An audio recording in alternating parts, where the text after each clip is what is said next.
ട്രംപിൻ്റെ പ്രധാനപ്പെട്ട ഒരു പ്രശ്നം എന്താണെന്ന് പറഞ്ഞു കഴിഞ്ഞാൽ അദ്ദേഹത്തിന് എല്ലാത്തിനും ക്രെഡിറ്റ് വേണമെന്നുള്ളത് കൊണ്ടാണ്. കാരണം അദ്ദേഹം ലക്ഷ്യം വെക്കുന്നത് നോബൽ സമ്മാനമാണ്. ട്രംപിൻ്റെ ഏറ്റവും വലിയ എതിരാളിയാണ് പ്രതിപക്ഷ പാർട്ടിയിലുണ്ടായിരുന്ന ഒബാമയ്ക്ക് ഈ നോബൽ സമ്മാനം ഉണ്ടായിരുന്നു. എന്നാൽ ട്രംപിന് നോബൽ സമ്മാനമില്ല. ഇത് ട്രംപ് ലക്ഷ്യം വെക്കുന്നു. അതുകൊണ്ടാണ് ട്രംപ് ഈ യുദ്ധങ്ങളെല്ലാം നിർത്താനായി പെടാപ്പാടുപെടുന്നത്.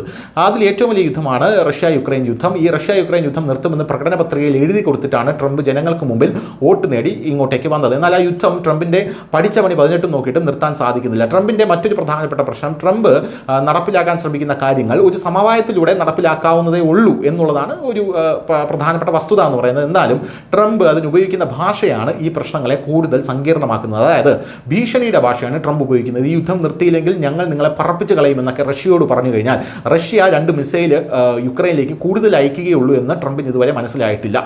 എന്തു തന്നെയായിരുന്നാലും ഈ ഒരു സാഹചര്യത്തിൽ ഇപ്പോഴും ട്രംപ് ആ ഭാഷ തുടരുകയാണ്.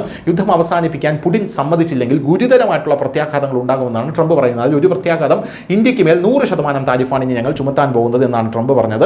യുദ്ധം അവസാനിപ്പിക്കാൻ സമ്മതിച്ചില്ലെങ്കിൽ ട്രംപിൻ്റെ ഈ ഭീഷണി വന്നതിന് പിറകെ റഷ്യ ഇതിനെ എങ്ങനെ കാണുന്നു എന്നുള്ളത് വളരെ പ്രധാനപ്പെട്ട ഒരു കാര്യമാണ്. യുക്രൈനിലെ യുദ്ധം അവസാനിപ്പിക്കുന്നതിനെക്കുറിച്ച് ചർച്ച ചെയ്യാനായി ഇന്ന് അലാസ്കയിൽ വെച്ച് പുടിനും ട്രംപുമായി കൂടിക്കാഴ്ച നടത്തുകയാണ്. യുക്രൈൻ പ്രസിഡന്റ് സെലൻസ്കിയും പിന്നീട് ചർച്ചയിൽ പങ്കുചേരാൻ സാധ്യതയുണ്ട്.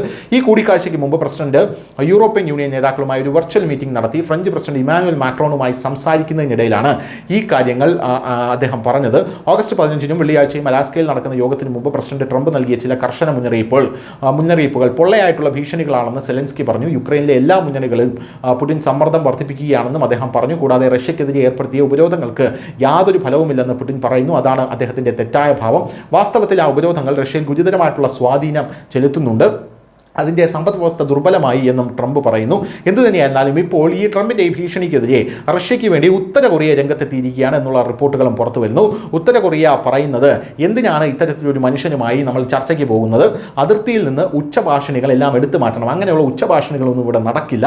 അമേരിക്കയുമായി ഇനി യാതൊരുവിധ ചർച്ചയും വേണ്ട എന്നാണ് ഉത്തര കൊറിയ പറയുന്നത്.